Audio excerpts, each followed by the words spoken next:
Ato kung... Sino mas mataas sa inyong dalawa?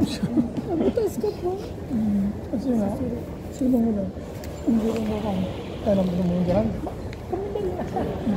Dito tayo? Mas matagal kasi maraming traffic.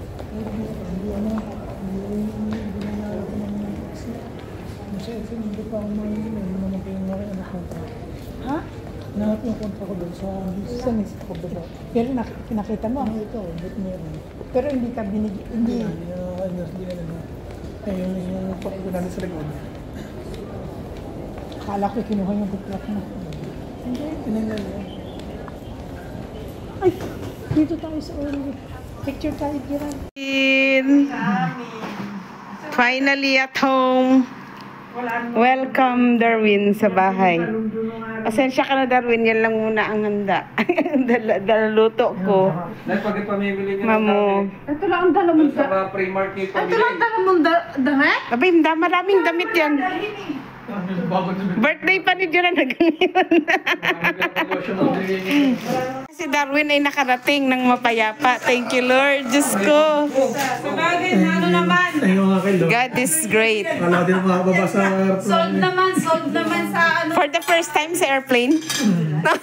Hindi ka nahilak sa airplane. Okay. Sold naman sa July. Bibili.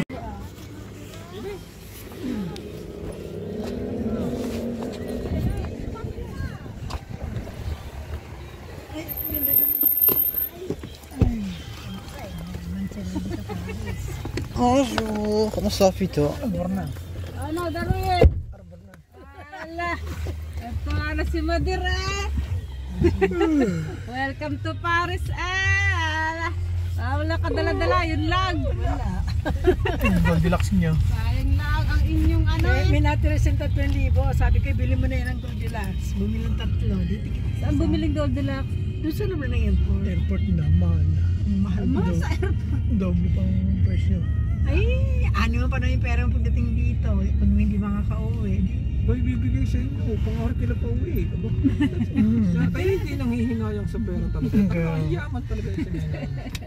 Mayaman, pero may utang sa kanya 1,000 kahapon. Wala si Madira. Hihinayang talaga sa pera. Hindi kayo uwi ng Pilipinas.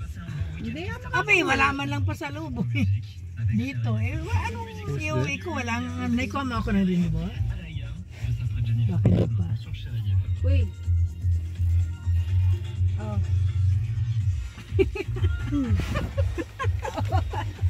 ay walang yata si Rodolfo. Kilala pa naman yung si Karen eh. Di tinawagan kanina. Anong pinagkakaabalahan ng turistang yan? Wasak! Parang nakaamoy ako ng barbecue eh. Sus ko, kahit napapagod ako dahil may barbecue. Ano sa magluluto ka daw? Wala palang gulay, paano yan? Diba, Darwin? Pangpansit. Tapos yung celebrant na naman natin, wala. Magkano ang per hour niyan? Ang mahal ng per hour niyan. Yan lang mga kamatis. Sa asyenda. Oh, lalang, ganda. Ito ang palaya, oh. Tingnan mo, ay, akala ko talbos kamote. Wow, ang galing. Malamig ang kamay ni Kuya Robert pagdating sa pagtatanim. Lalo na pag ano, di ba kapogi naman ng hardinerong inyong hinayang. Dali mo yung kamatis niya.